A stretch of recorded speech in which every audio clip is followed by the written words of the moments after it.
По сообщениям китайских СМИ, в провинции Кашгар Восточного Туркестана создана овощная база для снабжения особых регионов Гуандун, Гонконга и Макао. По данным China News Network, первая овощная база для снабжения района Большого залива Гуандун, Гонконг, Макао была создана в городе Агусак, бывшем городском округе Кашгар. Овощи, выращенные в более чем 1400 теплицах, отправляются в провинцию Гуандун, Гонконг и Макао в течение 48 часов. 12 апреля Центр уйгурских исследований провел лекцию в мусульманском университете Нусантара Аль-Вашлия в Мадане, Индонезия, о преступлениях геноцида, совершенных Китаем против уйгуров. На конференции выступили ректор университета профессор Хардими Юнус Урбахти, доктор философии, президент общины Аль-Вашлия Масихурил Хамис и заместитель председателя Исламской молодежной организации Малайзии Абим Хайрул Анвар. В своем выступлении ректор подчеркнул, что его работа направлена на ослабление давления на уйгуров. Генеральный директор Всемирной организации здравоохранения Тедрос Адхан Гебрейесус призвал Китай поделиться необходимой информацией, подчеркнув, что Китай владеет ключом к пониманию происхождения COVID-19. Гебрейесус особо отметил, что в противном случае все гипотезы останутся на столе.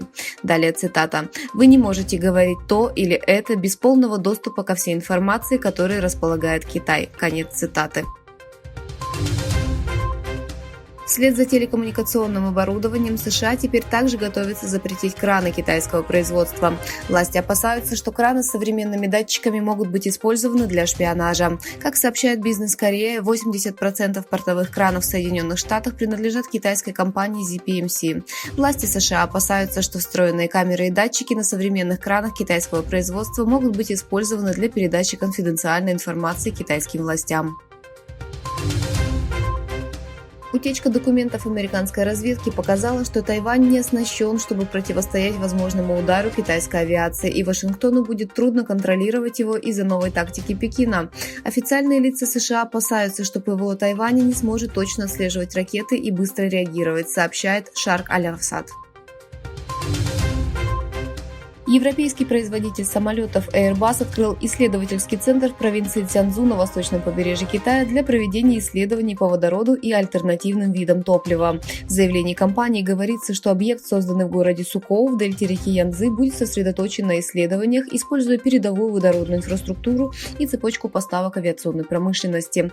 Центр будет проводить исследования в области инноваций в производстве, водородной инфраструктуре, кабинах и новых технологиях. Президент России Владимир Путин и министр обороны Китая Ли Шанфу обсудили сотрудничество двух стран в военной сфере. В письменном заявлении Кремля говорится, что Путин принял министра Ли Шанфу в Москве. Он выразил удовлетворение сотрудничеством между Россией и Китаем в военной сфере.